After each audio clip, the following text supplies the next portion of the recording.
looking to start a career in marketing? Here are some tips that you might need to know that are really important. Okay, so first question. Culture Connect just celebrated 10 years. What inspired you two to get into the marketing and advertising industry and start your own business? Well, what inspired us was our degree. So we both studied graphic design and got our bachelor's in graphic design over 10 years ago. And from there, we just decided that we wanted to do our own thing and work for the clients that we like to work with. And so that's why we started Culture Connect. Okay. What about you, Jorge? What do you have to say? Well, for me, I think that it was a combination of different things. It was kind of like getting out of that corporate rat race. And even though owning your own business, whatever it is, it implies a little bit more of work on your part. At least it's it's something that's yours. That you break your back working for it, but you know that you have a goal, an objective that is going to be worth it, and it's going to be inspiring for others. Nice. Okay. Okay, so occasionally many of us question our work ethic or question whether our application was even impressive. What are the common mistakes applicants and employees make, on your opinions? Oh, in my opinion, is they don't follow directions. That is really frustrating as an employer because it's really how we weed out a lot of people. If they can't follow, three directions, then how are they going to manage a very high-paced job where things are getting thrown at them all the time and they have to remember stuff? To us, that's a huge mistake. Okay. Jorge?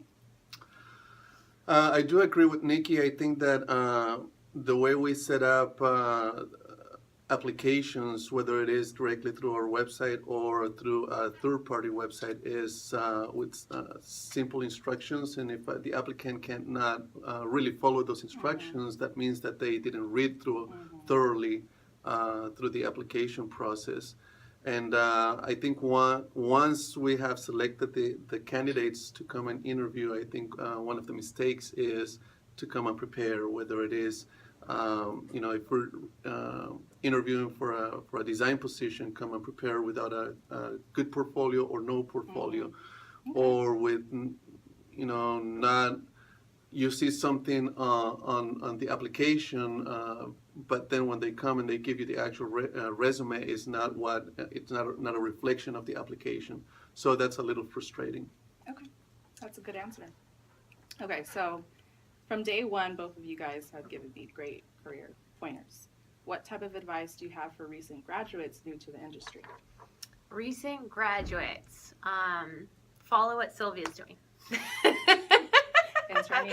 Which is interning and being very dedicated to the internship and really saying yes to everything and being open to learning so many different new things, even though they've never done it before.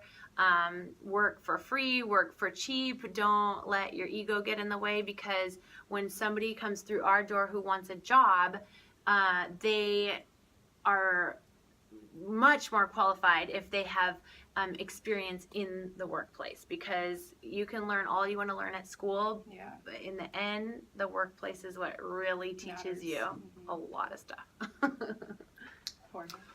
I think that's definitely true. One more thing that I would like to add is networking.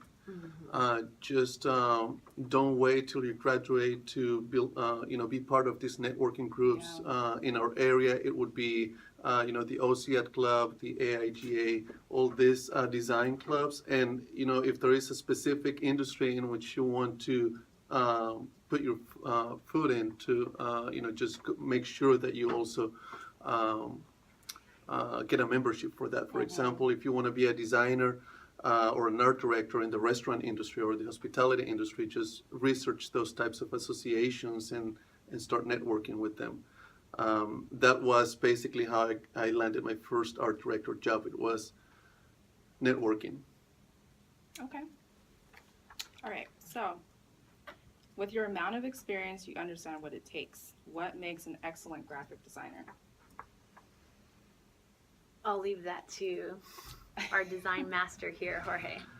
I think that this comes from my experience as a teacher for the past couple of years, and I think that the answer to that is that designing is a talent. Designing is not something that you can really Learn. teach. That's like anything art based. From my point of view, you can teach all the technical stuff. You can teach InDesign. You can teach Illustrator, and you can be a master on those programs. But that doesn't mean that you can design. Design comes from the talent, an innate talent that you have. And you have to have the eye, you have to have the creativity, you have to have the passion for it. If you don't have any of these three things, then you're just going to be a production artist. Right. Okay. And last question. What are some important goals to have in this industry? Well, I think everybody's goals are going to be different. Jorge just mentioned a graphic designer, mentioned a production artist. There's the art director position. You have to want to be one of those. So I could say to all the productions artists, oh my gosh, your goal needs to be an art director. But some people just don't want that, and that's okay, Yeah. because we need really good production artists. It's necessary part of the business. So I think in regards to goals is to have them clear for yourself, because when you have your own goals, whatever they may be, they'll help you have passion for what you do every single day, no matter what you're doing. Nice. Okay. Anything to add?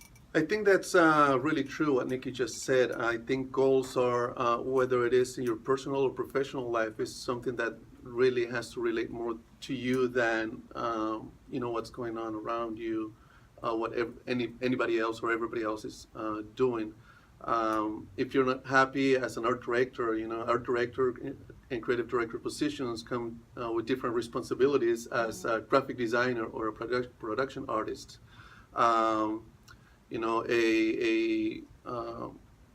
Account supervisor or account manager has different responsibilities than an account coordinator. Social media manager has different responsibilities than a coordinator. So it all depends on how far you want to get, how much knowledge you want to absorb, how participative you want to be in what you're doing and the environment that you're in. Okay. Well, awesome. Well, thank you so much for interviewing with me. Yes, thank you. Thank you. And that wraps it up, folks. Until next time.